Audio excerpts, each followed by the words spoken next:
Right, over the weekend in the Championship, a back heel volley into the top corner. That sounds hard. Not for Ballard. South London beats West Ham out east. Charlton jonesing for victory and getting it.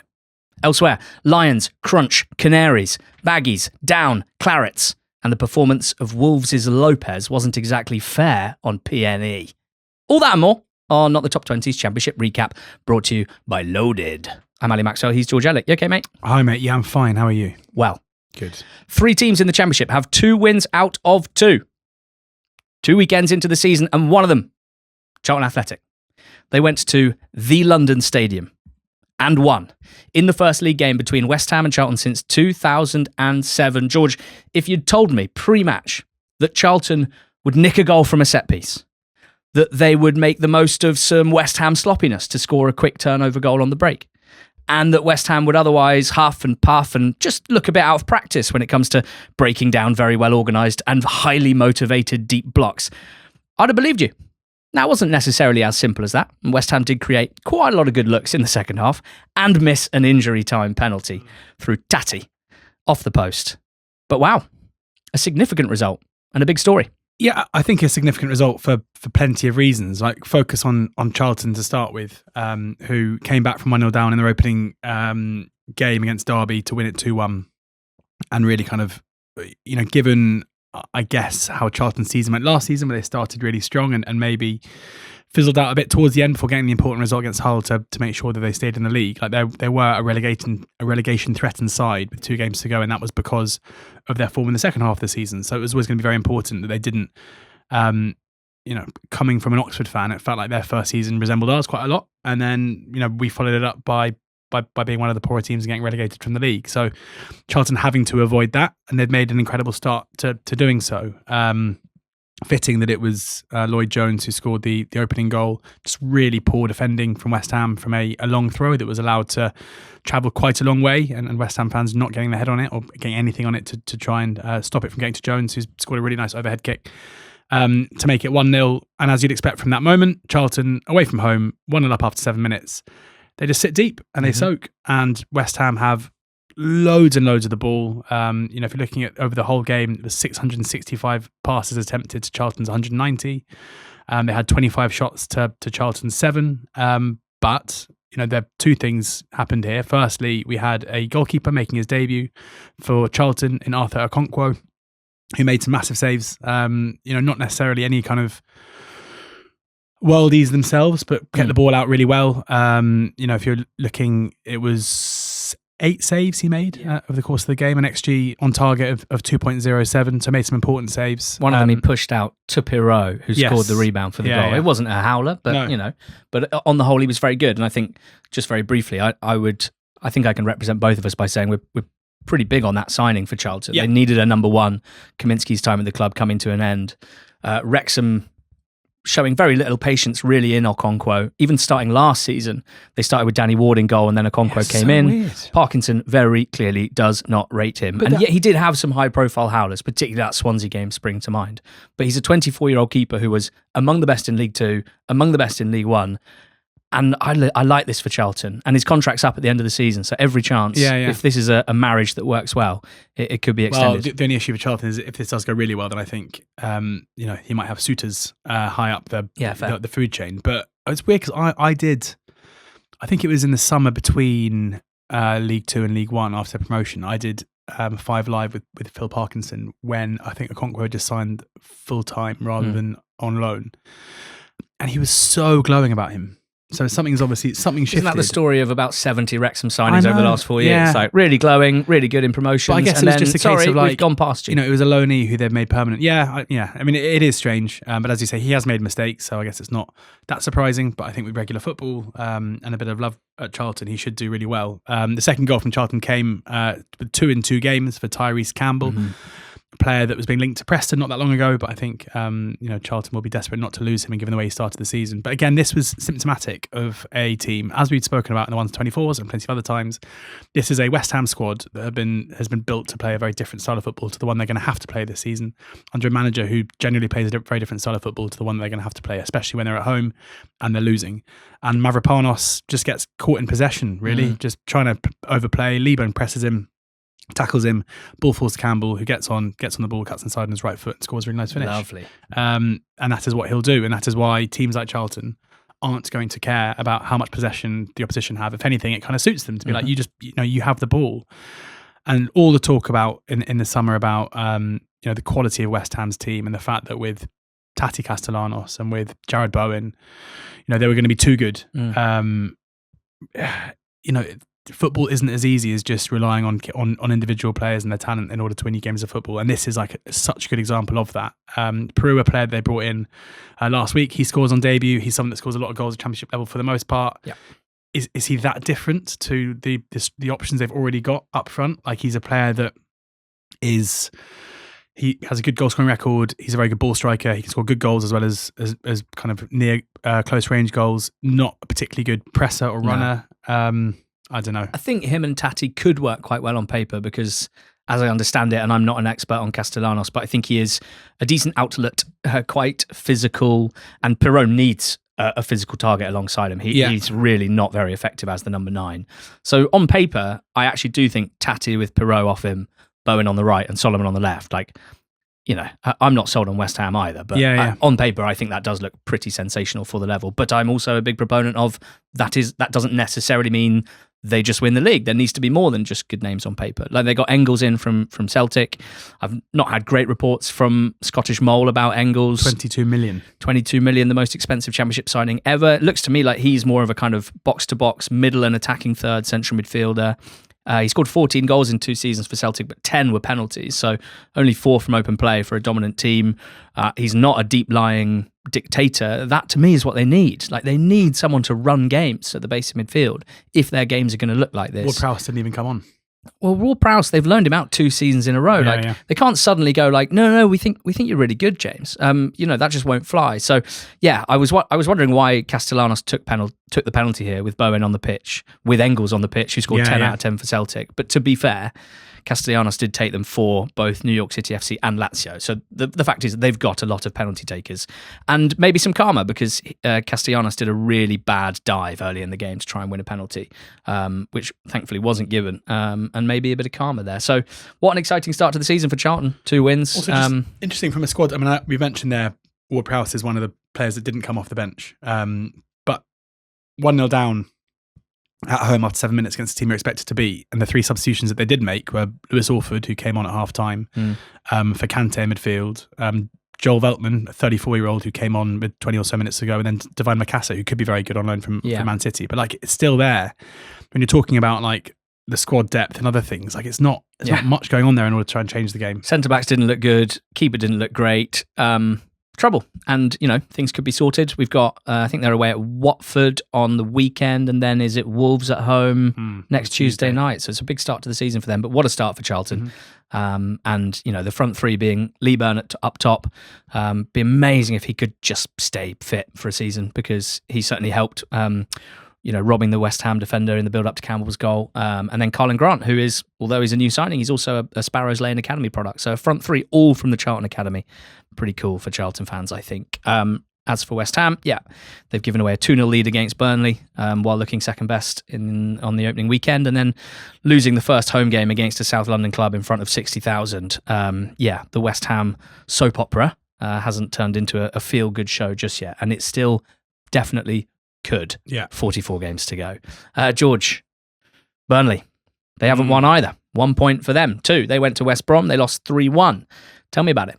Yeah, this was a Sunday game and a really good game. And West Brom continuing their very strong start to the season, having gone to Norwich and beaten them 2-1. Great for those who had them jumping up around 11 spots in the league table and finishing. And we had a lot of messages saying, "What are you seeing?" And maybe we're wrong because it's still very early days. To start the championship season, I'm sure when James Morrison saw the fixture list and he saw it was away at Norwich first up and then Burnley at home second up, he probably wasn't over the moon about that. But they've won both games and they've done so looking really, really sharp. I was impressed by the way that they responded to early frustration. Callum Styles kind of trying to do a flying back heel to clear across. After some really, really good work from Marcus Edwards, a lovely carry through the kind of middle third. before the ball was shifted out wide to Bryn Larson, who crossed, and Styles can only divert into his own goal. So suddenly then, you're 1-0 down at home against a really strong side, and how do you respond? And in truth, they responded really, really well. Harry Whitwell, a 20-year-old kind of wide player / number 10, who I don't think anyone expected to be featuring as prominently as he has done so far, because last season he was featuring in the National League for Forest Green Rovers. So to make the step up from National League football, where he did pretty well by all accounts, but suddenly looking really, really good as a wide player in the Championship, it was a brilliant finish for the goal to level things up and make it 1-1. Born in Oxford. Should be playing for his hometown club. To hear. Burnley had a few chances late in the first half, but weren't able to convert any of them in what was a pretty scrappy, final 20 minutes or so to the first half. Not loads of chances at all. But then the moment of quality within the game came from Isaac Price. Just a very hard skill, I think, to caress a ball in the way, a bouncing ball in the way that he did. But a beautiful finish just after half time to make it 2-1. And then it was that man, Whitwell, who was fouled, and Price converted the penalty nicely to make it 3-1. So it's just all very positive at the moment for West Brom. Just looking really strong. Obviously, we had the Heggebo suspension for this one, which meant that he was unable to play, suspended after Let's the event. Segue into that. Yeah. Aune Heggebo, for anyone that missed this. We talked about the fact that his goal against Norwich at Carrow Road, which was somewhat against the run of play, also went in off his hand. Ball smashed across, keeper possibly getting a little flick on it, and Heggebo, who sort of put his legs out, put his arms out, and it hit a mixture of the two and went in, and wasn't ruled out as perhaps it should have been. Well, he became the first player to be charged by the Football Association. Remember, this is an FA charge, not an EFL charge, with deception of a match official. Which is a little-known rule first brought in 2017-18. He's the first player to be charged by it after 9 years. I think it's a different rule to what, for example, Gareth McCleary got done for last season, which is diving to win a penalty. That is simulation of some kind, and we have seen retrospective bans for that. Of course we have. But this is the first, according to BBC Sport, of the deception of a match official, and he was banned for 2 matches from it. And we don't talk loads about refs and ref chat, and in the main, we're pretty happy with that. But I think hopefully that means when we do feel it's important to talk about, there's a bit of weight behind it. And I think we both feel really uneasy about this. Yeah, it's a really funny one, because the whole deception argument has to come alongside clear and obvious intent to cheat, which I think you can get with simulation.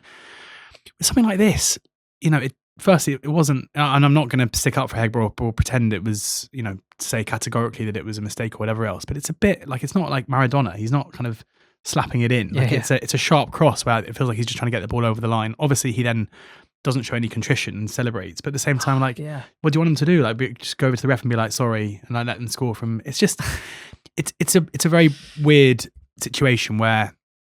And I normally really don't like when people make the point about being like, well, that's a foul, then you're going to be 80 in a game. But it's quite funny. I've literally written in my notes, I hate whataboutery in general during referee discussion. But from this, you can't help but think about the can of worms that might be opened here. Correct. A player diving to win a penalty now has to be banned for 2 games. Not just every now and then as it happens, but and in somewhat confusing, sometimes slightly blurred situations like this was. How about diving to win a free kick out wide, which then gets crossed in and headed home? What about ball going out for a throw in and you try and keep it in? Is that deception? Why not? How about a goalkeeper from a set piece kind of inventing contact, falling on the floor, winning a free kick so that the potential chance is not available? What's also weird about this is that if the referee or linesman had seen it and had blown for a free kick, would he have been sent off? No, he could have been cautioned for deliberate handball. Yeah. So he wouldn't have been sent off. Yeah, but what's weird about that then is that you're punishing the outcome rather than the offence. Which just, again, that doesn't really happen in football. Well, and also, they got a goal from it. Yeah. Which was unfair on Norwich. But then Norwich don't benefit from the 2-game ban. None of this, and there'll be people listening, none of this is meant to be, or from my perspective, meant to be a defence of Heggebo, or saying that it wasn't, it's just, it's the situation that's come off the back of it that seems out of line. Sometimes happen early on in the season. They, by which I mean, I guess, the FA, but also refs or whatever. Like, there are sometimes new Yeah. rules or changes, tweaks to the rules or new things that they say they're going to focus on, and they do it like really aggressively in the first few weeks, and then it all kind of fades away. But that's not going to help West Brom, and that's not going to help Heggebo. And we should finish with the positive. Like, what an impressive display in the context of Heggebo being unavailable. Yeah. They didn't bring in Barney Stewart from the start, which some people thought they would. Heggebo is obviously a really important outlet for them. One of the strongest strikers in the league, really good at bringing others into play. Instead, they went with Whitwell and Price and the new lad Mira, and it obviously worked very, very well. But yeah, I think my last thing on this would be, it would be great if all deception in the sport got stamped out. Like, I'd love for it to be a super clean game, whatever. It seems completely unrealistic, but sure, that would be a lovely place to be. Like, it would be great if players that scored a handball owned up to it. But I don't think it's realistic to start banning a player every week for 2 games for deception of a match official. Yeah. And that's what I think it would take for deception, if you like, to begin to be eradicated. Like, this isn't going to stop people trying to be clever and cheeky and in some cases cheat and try and deceive. Like, it's not going to stop it unless they do it now to an absurdly low threshold and do it to everyone. And that'd be carnage. And having a really low threshold to perceived deception would just ruin the game, basically. Like, we obviously need to stamp out like overt cheating. Yeah. And I'm sure there will be some fans into this who think this is doing that. But again, I think the line is blurred. Well, as we're talking refs, and normally, again, we don't really, but linked to the initial incident, the handball goal, Big Phil Clement, the Norwich manager, absolutely adamant that VAR needs to be introduced into the Championship, and did a ridiculous stunt in his press conference where he listed, was it 70 or 80 leagues across the world that do have VAR, as if to say, well, if they've got it in, I don't know, the Malaysian Prem, why can't they have it in the EFL Championship? I suppose this is where I get a little bit, I can kind of stumble over what I actually feel. Like, my strongest stance is that I don't want VAR in the Championship. I really hope it never gets applied or voted through. However, if we're talking about the Heggebo incident and we're saying, well, he shouldn't have to own up to it, or it's unrealistic to think that he would, obviously I would have preferred that goal had been disallowed because it was an error and it did have quite a big impact in the game. Yeah. But also I understand that refs are human and I don't expect them to see absolutely everything. And so I think, as always, I generally end up going, I will accept a sport where there are occasional mistakes made or flaws in refereeing performance, and there are different views on how bad refs are versus how broadly fine they are. Yeah. And I think mostly they're broadly fine, or at least think it would be hard to imagine them being that much better. Yeah. But without VAR, which I don't want. But there's also, I think, a really important part of the whole discourse about VAR in any league is that I'd be amazed if any manager didn't want it, and most players, frankly, because their experience of the sport compared to ours as fans is completely different. Like, this is Philippe Clement's job, right? It's his livelihood, it's his career. So, like, obviously he is going to want the game to be managed in a way that means that he can't feel aggrieved about his job performance based on mistakes. Yeah, good point. But the sport belongs to us. Like, we're the fans, we're the ones who pay our money to go and watch it. We're the ones, it should be a game that is owned and dictated for by us rather than people who are paid to actually play the sport or manage the sport. So I frankly just couldn't care less what a manager thinks about VAR, or what players think, or ex-players think. We have ex-players going on national radio talking about it as well. Like, it's irrelevant until, like, we are in a position now where fans across Championship clubs, League One clubs and League Two clubs consistently complain about the level of officiating, but never call for VAR. So, like, what does that tell you? It's like, even if it's the lesser of two evils, I think people are happier to stick with a flawed game where there are mistakes and it's annoying and it's frustrating, rather than having one that's forensically refereed by people in a whatever you call it in Stockley Park. Yeah, amen. And do let us know in comment sections if you strongly agree, if you think VAR should be introduced. I mean, then there's the aspect of, could it be introduced? Do we have enough match officials in the country for VAR in the Championship and then in League One and then in League Two? I would say no. But yeah, let us know what you think. And let's talk football. Thank God. Millwall 3, Norwich 0. I can't wait to tell you about this one because, wow, Millwall absolutely blew Norwich away at the Den. And I was blown away by the performance, to be honest. So excited by this Millwall side. The first half was an absolute paddling. Millwall created loads in a number of different ways. Norwich created one half-decent chance, Andre Brooks, but on his weaker foot, which he kind of slashed at. Coburn hit the post and kept just being a nightmare for the centre-backs who really struggled to handle him. He looked strong, but he looked quick as well. He helped create the first goal. Now, annoyingly for Philippe Clement, having just talked about VAR, I think Coburn probably did stray just offside at the build-up to the first goal. His shot finding its way to our Comte in the middle of our box to score the first, but probably would have been ruled out with VAR, etc., etc. So Norwich are on the wrong side, undeniably on the wrong side, I think, of two bad decisions in the first two games. That is annoying for them. The second was a lovely first-time finish from our Comte again, from a Jake Cooper knockdown. Cordoba got sent off for fouling our Comte, who was showing speed and strength. The whole Millwall team showed a tremendous blend of speed and strength and technical ability. And that is just, that's what football's all about. That's what good football is all about. It was so good to watch. Sykes filled in at right back, showing why they picked him up on a free, just versatile, did a decent job with Kramer and Leonard out injured. They are missing Kramer, Aziz, Leonard, Mazusako, Cervais, Ivanovic, Doughty, like at least 2, but maybe 4 starters there in a dream scenario. It's just very exciting. They've created tons of chances across 2 games. They haven't conceded a goal. They've conceded the fewest shots in the league and the fewest shots on target as well. Jensen's only had to make 2 saves so far this season. Norwich, well, they've lost both games with one decent display against West Brom and one really bad one here. In fact, Norwich fans on NTT20 squad describing it as comfortably their worst performance under Clement so far. So let's see if it's just a one-off or if there's cause for concern, or if, you know, last season's good form hasn't carried into this season. We'll keep a very, very close eye on that because we were quite hot, me in particular, on Norwich this season. Right, time for some away wins.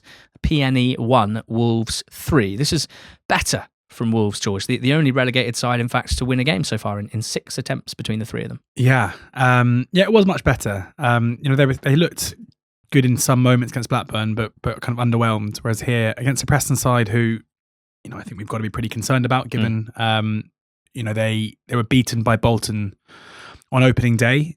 Bolton then go to QPR, as we'll talk about in a second, and had 2 shots in the whole game. So that form line doesn't age particularly well. And then here, they are very comfortably beaten, and they're 3-0 down by the time Thompson scores a late consolation. But the individual quality of certain Wolves players became very evident here. The first goal from Fer Lopez, where he basically picks up the ball on the right-hand side and just carries it miles before finishing nicely into the top right-hand corner. Do we need to bring back closing down, George? Because I'm starting to get quite old man about this. We saw the Watford second goal against Saints, and we've seen this. I'm like, at some point, lads, at some point. It is, it's strange. Put a foot in. Yes, but they didn't. And it was interesting, like Preston, I guess, you know, when you look at the way that Hecky wants to play, like had a lot of the ball in the first half, but did very little with it. And it felt like Wolves kind of played into their strengths because they've got players like Fer Lopez and like Matthias Mane who are so good at attacking in transition, and they have more joy. But there were no more goals until about 20 minutes or so to go. Adam Armstrong came on for Gomez. Lopez went out to the right-hand side, and Armstrong kind of played off Jimenez, and it was Jimenez who turned provider for Armstrong, who finished really well, as you'd expect him to, and set through one-on-one. And then really nice play from Matthias Mane down the left-hand side, putting a cross that Tommy Doyle couldn't quite get onto, but just diverted it in the path of Lopez at the back post to finish off. So generally very good. I guess there'll be frustration they couldn't keep a clean sheet, but it was just a very good strike from range from Thompson to score the goal for PNE. But it meant that, you know, Wolves did look more solid at the back. Jose Sarr came in after Daniel Bentley left over the course of the week or so between the Blackburn game and the Wolves game. A player whose stock has fallen dramatically, given where it seemed to be after his first season as a Wolves player.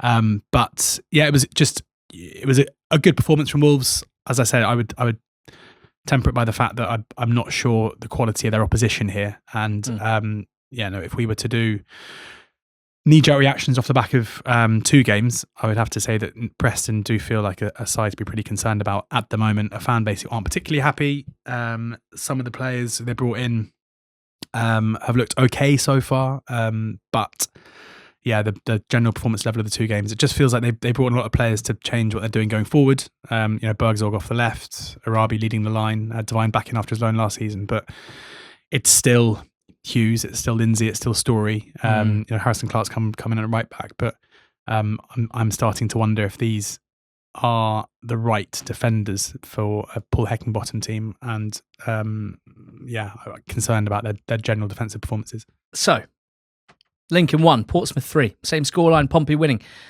At Sincilbank, Ben House with an early 1-on-1 saved. Not a great finish, 1-on-1. Big chance for them. Great play in the build-up by Freddie Draper, who, even in back-to-back defeats for Lincoln, has started very well at the level, I would suggest. Playing at championship level for the first time. Still only 22, Draper, but yeah, his heft, his size, his strength is incredibly impressive.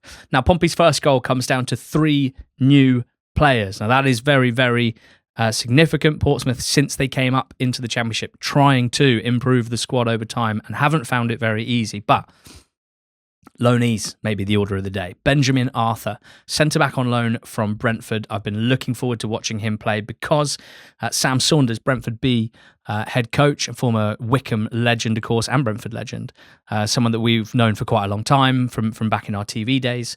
I spoke to him back end of last season, actually, and he told me about Benji Arthur. Said he is the real deal and has some serious potential. So Portsmouth grab him. First loan in England. He was at Celtic second half of last season.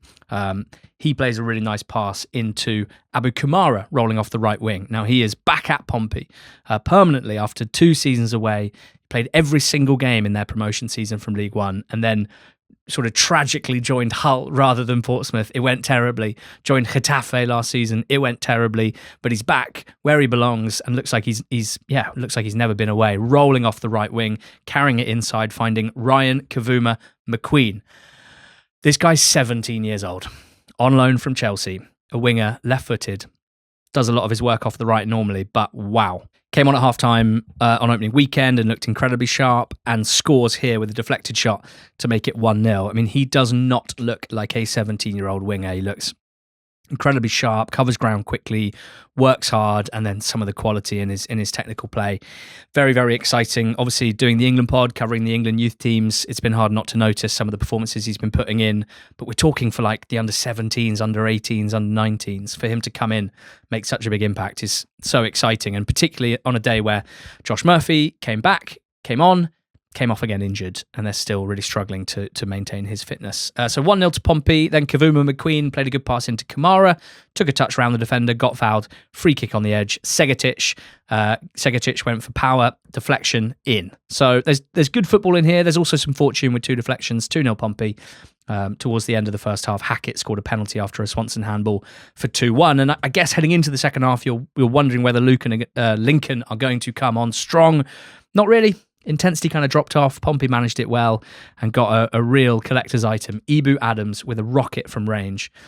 Who Scored reckons it's only his 4th ever goal from outside the box. That's one every 4,600 minutes, which is about one every 51 games worth of football.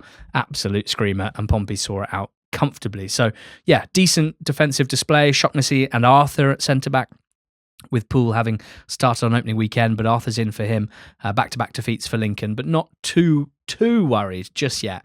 I always think it's, you want to see promoted teams start with momentum in the form of kind of results, and obviously 0 points from 2 games is not great. So keeping a fairly close eye on them, but I think there's been some positives to their performances. Now onto the home wins, George. Southampton 3, Stoke 1. Yeah. Kind of the result I was expecting, but I must say the first half stats in particular wouldn't have been what I was expecting. That is to say, 10 shots to 3 in favour of Stoke, 2 on target to 1, and 12 touches inside the opposition box for Stoke, only 7 for Southampton. But they got the job done in the end. Yeah, a unbelievably poor first half from Saints. Game state playing a part in that because Carl Larin put Southampton ahead after 8 minutes with a nice finish, having been put through 1-on-1. By Flynn Downs, who got on the ball in the midfield and played a really nice ball through to Larin. So that's going to play a part in it. Galbraith finishing well to score his first goal for the club, to make it 1-1 after 27 minutes or so. But this is the second consecutive game where Saints have looked really poor in the first half. It was the same with the game we went to at Watford on the Sunday of opening weekend. But how much do you focus on that? Because they ended up winning the game. They won the game after a really good second half performance where they completely dominated the ball, had loads of chances. And by the time Divine Mabama scored, it had been coming, and it felt like it was deserved. Finn Azaz, who came back in and played the number 10 role with Cienza moving back out to the left wing. Azaz was brilliant. That assist. Yeah, really for good. The second goal. Yes. First time bounce pass. So nice.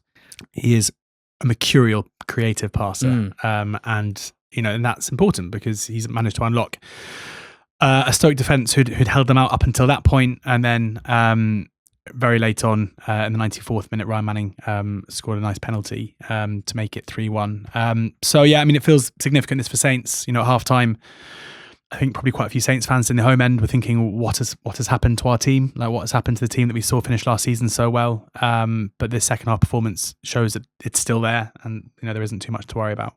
For Stoke, interesting terms of team selection. We saw George Hurst come in for his debut and kind of struggle up top before being hooked for Robert Bosnick with half an hour to go, who struggled up top.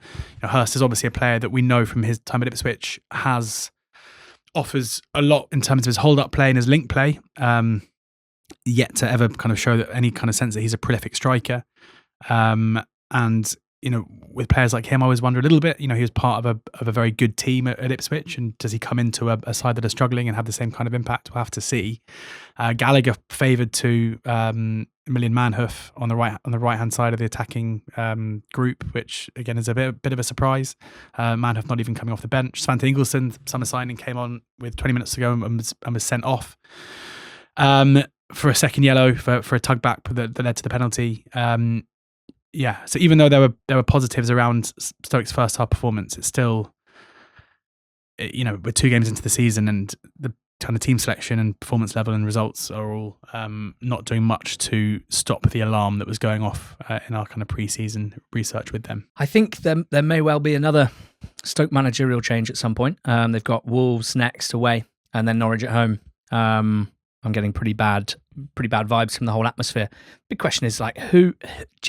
I know we always say this, but genuinely, who would want to take the Stoke job? Who'd be like, yes, that's the one for me? Probably someone that really, really needs an opportunity. Well, but you say, it's a weird one, because us as fans sitting on, or us, covering the.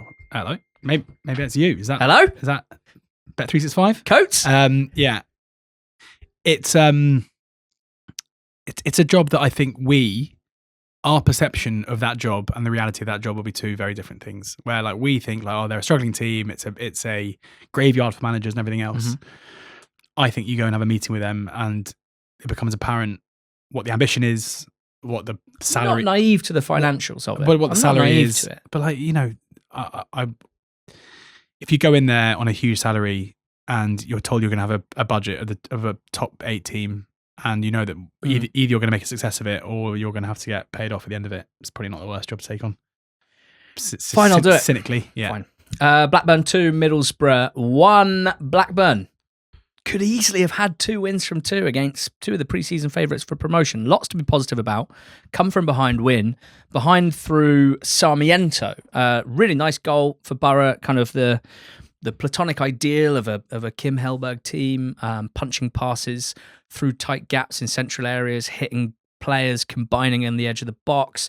Really nice feat from Whittaker, ball through, which Sarmiento was a bit slow to kind of react to, but got there first and finished well. But not very impressed with Borough from that point, to be honest. Gudjonsson scored a header from a corner. That's his second goal of the season. Cantwell scored the winner, flying in to finish after Alabiosu had galloped onto it and hooked it back in. Alabiosu looking great. Just can't help but be pretty impressed with Blackburn in the performance against Wolves, where, they had spells where they were suffering, as managers like to say, out of possession, and did all right in the main against Wolves, did all right in the main against Borough, particularly when they had the lead. I thought they defended it pretty well.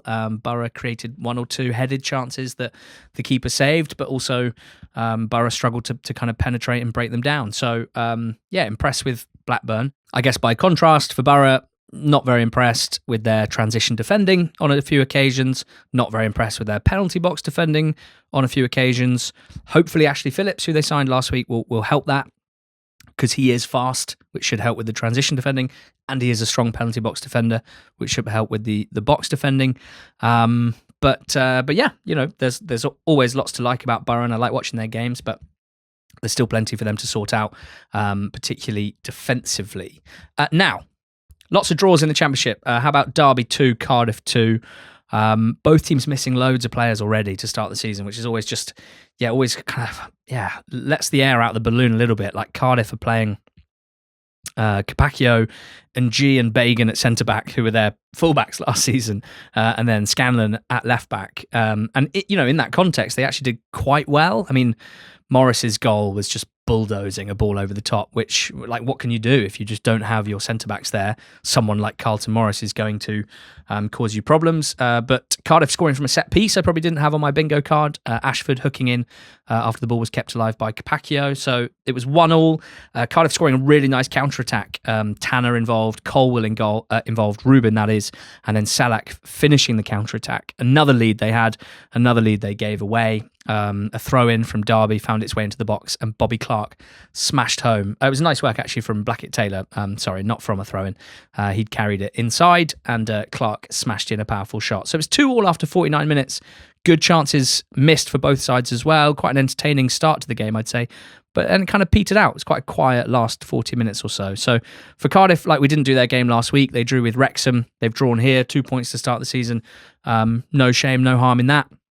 I wasn't that impressed with them against Wrexham, but I was a bit more impressed here, particularly with those injuries at the back. But then Derby, they're missing starting left-back Merkin, starting left centre-back Clark. They're out for 4 months and 3 months, respectively. Adjumang out long-term. Smodix hurt his thigh on opening weekend and is out at the moment.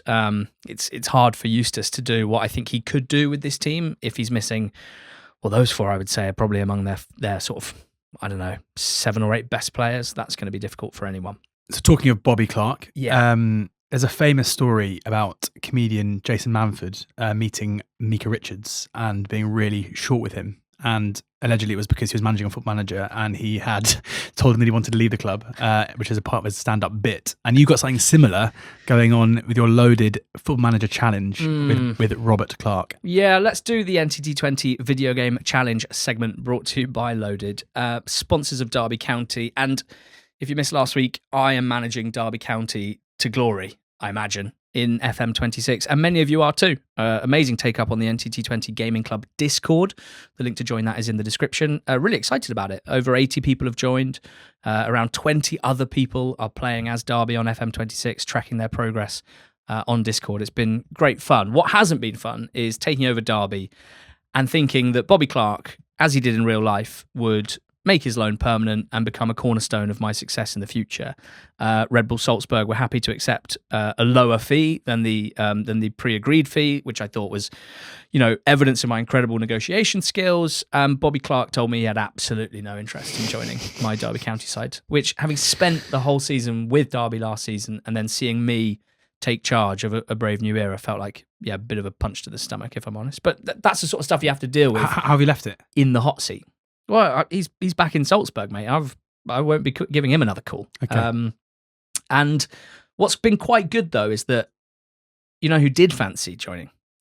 Jordan Clark. Oh. Now, Jordan Clark, no one's thinking that's the sexiest signing in the world. Clicker.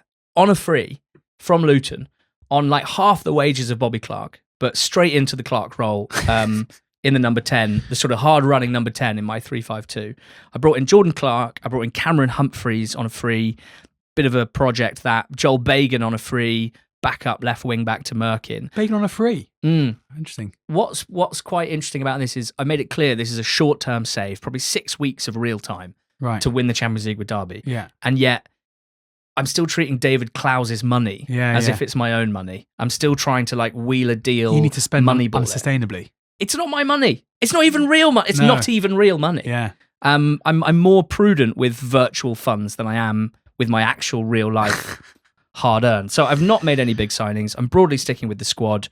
Amin Bassi, who I tried to sign as well. I tried to work with him in real life a few years back. It's a story I've told before. He didn't fancy it, joined Charlton because he felt they had a better squad. So we went into the season fueled by the rejection of Bobby Clark and Amin Bassi. And guess what? We're top of the league. No way. After 2 games. Who did you beat? We went to Carrow Road and won 3-1. We hosted someone else and smashed them 3-0. Watford, we're squashing teams. It's 3-5-2. Tough start. It's Sanderson, Langas, Clark at the back, my big burly boys. It's Johnston and Merkin wing-backs. It's Travis, it's Fraulo, it's Jordan Clark, 2 assists on debut. And then up top, it's Adjimang and Carlton Morris. And we're going 3-5-2. We're looking after it, but we've also got box presence galore. And we're top of the league. So I'm pretty excited about it. Congratulations. I mean, 2 games. The league table doesn't exist. But well done anyway. It's feeling good. I'm looking forward to firing it back up tonight. FM26, currently £15 on loaded.com. If anyone wants to join in the challenge. As I said, on the NTT20 Gaming Discord server, we've got 20-odd people playing as well. I'm not doing the best so far, unsurprisingly. Liam has made quite remarkable progress. He's in his 3rd season. Promotion in his 1st season. Europa League finish in the Premier League first season at that level. He lost in the Europa League semis to AC Milan in his 3rd season, but has qualified for the Champions League for his 4th season. Wow. He's got Krupi. He's got Lennart Karl. He's even got Harry Gray in his team. I'm quite jealous. Okay. I'd like to see the receipts. Oh, you think maybe... Well, I never know. Wow. Whenever you hear of someone else doing well on FM, you would just assume they're cheating. But I believe Liam. I think he's just a talented manager. Joshua Woodhouse has made the playoffs and won the playoffs in his 1st season with Corey Blackett-Taylor, the unlikely hero in the playoff final. Super Ginge is top at Christmas. Dale's in the top 2 as well, 15 games in. So a lot of people doing well with Derby. And yeah, would encourage you to join the NTT20 video game challenge, managing Derby County on FM26. And that challenge brought to you by Loaded, where you can buy FM26 for just £15 at the moment. Yeah, we had a 2-2 draw between Birmingham and Bristol City. Michael Skubala making some notable changes here for the better, I think. Twine came in and played off Tolai, Ballard on the bench to start with. Wallace came in on the right wing, who's looked really good in a Bristol City shirt so far. Nothing to suggest he's sort of done at this level, I don't think. Rio Cardenas, new fullback on loan from Palace, he came in on the left side. And they were... surprisingly to both of us who thought Birmingham would win this, much the better side in the game. Yes. They had the lead twice, in fact, but they gave it up twice, and that'll be frustrating. Twine scored to put them ahead, then a cut back to Vicente for Blues. He hit the post, it hit Tickle and went in. Bit of fortune there, but it was a nice move. Good start to the second half from Bristol City, but didn't really take their chances. And then just when I thought the game was kind of slowing down at 1-1, cross from the left side from Cardenas, low. Ballard sort of having to turn back to goal to get on it, just unfurls. I mean, you've all seen it.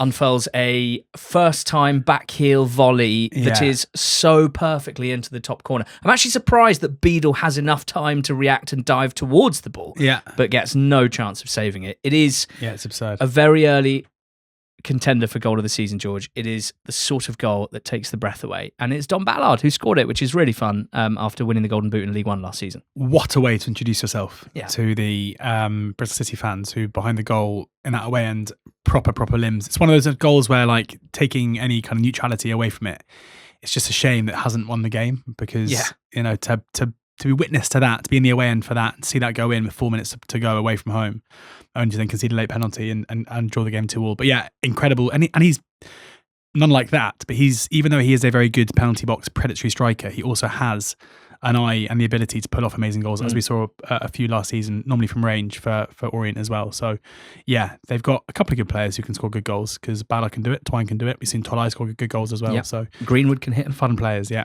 But they didn't win. Birmingham, they had a goal disallowed after a set piece, which was, not for me this. It was one of those that gets disallowed because someone is standing in front of the keeper when the shot comes in and is, I suppose, blocking some vision and the potential for the keeper to move.